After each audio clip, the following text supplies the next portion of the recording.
Chapter 2, Forms of Business Organization.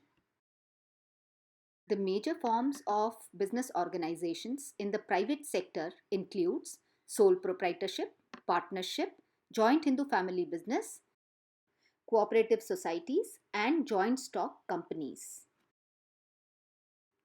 So let us now discuss the meaning of sole proprietorship. Sole means only and proprietor means owner.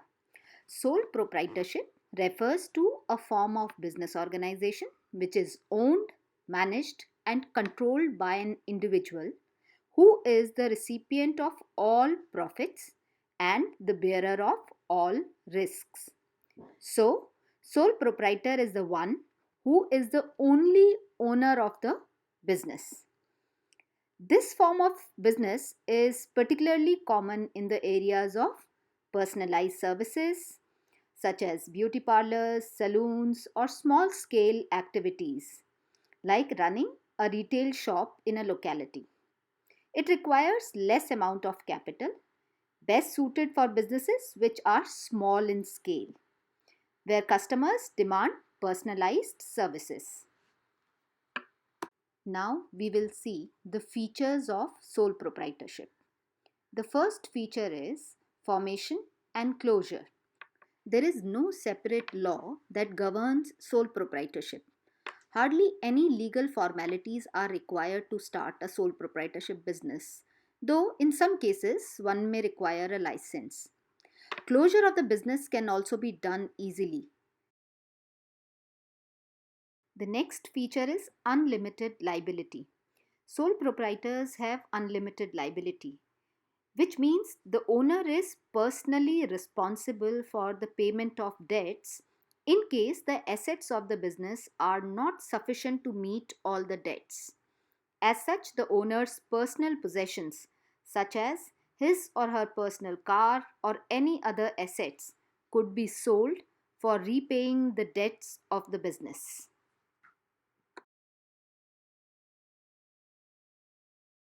The third feature is sole proprietor is the sole risk bearer and profit recipient. The risk of the failure of the business is to be borne all alone by the sole proprietor.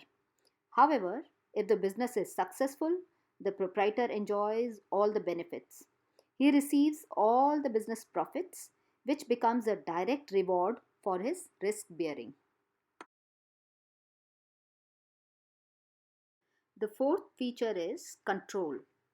The right to run the business and make all decisions lies absolutely with the sole proprietor. He can carry out his plans without any interference from others. The fifth feature is no separate entity. In the eyes of law, no distinction is made between the sole trader and his business, as business does not have an identity separate from the owner. The owner is therefore held responsible for all the activities of the business. The last feature is lack of business continuity. The sole proprietorship business is owned and controlled by one person. Therefore, the death, insanity, imprisonment, physical ailment, or bankruptcy of the sole proprietor will have a direct and detrimental effect on the business, and this may even cause closure of the business. Now we move on to discuss the merits of sole proprietorship. A sole proprietor enjoys considerable degree of freedom in making business decisions. The decision making is prompt because there is no need to consult others. This may lead to timely capturing of market opportunities as and when they arise. Next merit of sole proprietorship is confidentiality of information. A sole proprietor can keep all business information confidential and maintain secrecy. He is not bound by law to publish the accounts of his business. The next merit is direct incentive. A sole proprietor directly gets the benefit of his efforts as he is the sole recipient of all the profits. The need to share profits does not arise as he is the single owner. This provides maximum incentive to the sole trader to work hard. The fourth merit of sole proprietorship is sense of accomplishment. There is a personal satisfaction involved in working for oneself. If the business is successful, it contributes to self satisfaction of the proprietor and creates a sense of accomplishment in him. The last merit of sole proprietorship is ease of formation and closure. An important merit of sole proprietorship is the possibility of entering into business with minimum legal formalities.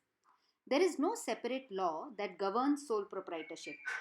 As sole proprietorship is the least regulated form of business, it is easy to start and close the business as per the wish of the owner.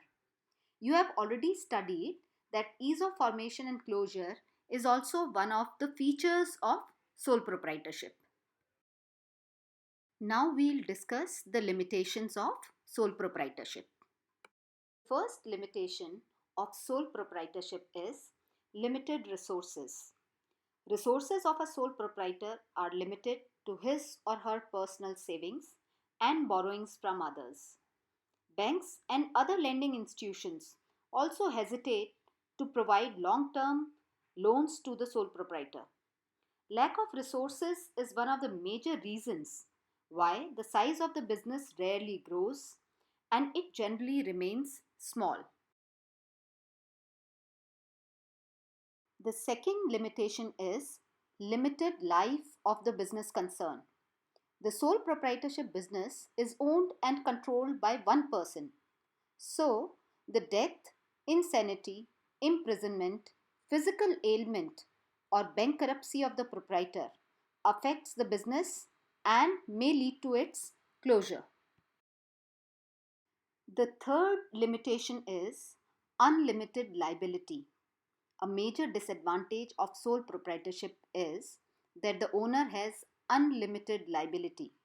If the business fails, the creditors can recover their dues not merely from the business assets but also from the personal assets of the proprietor. The last limitation of sole proprietorship is limited managerial ability. The owner has to assume the responsibilities of various managerial tasks such as purchasing, selling, financing, etc. It is rare to find an individual who excels in all these areas. Thus, decision making may not be balanced. Also, due to limited resources, sole proprietor may not be able to employ and retain talented employees in the organization.